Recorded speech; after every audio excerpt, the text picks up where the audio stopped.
In your professional opinion, what's the downfall of not having the reality underneath you? Like what can you learn from a static environment, and what is good and bad about that environment as it relates to learning? I think just like in everything else, you have to have a foundation.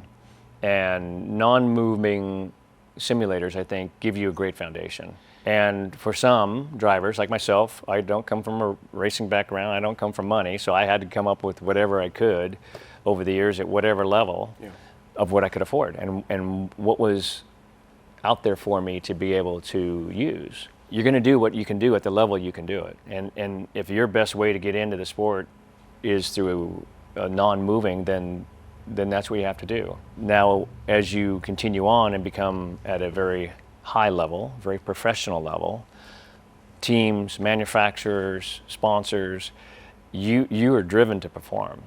And as a team, if you're not performing, and Chip told me this all the time, he said, if you're not winning races and winning championships, I need to get rid of you because I can't get sponsors. And I spent 13, 14 years with that man, won, I don't know, I think 5 championships together, 40 wins, because he always drove all his team to the next level, to get that unfair advantage, to get whatever he needed for the engineers, for the drivers, for the guys over the wall.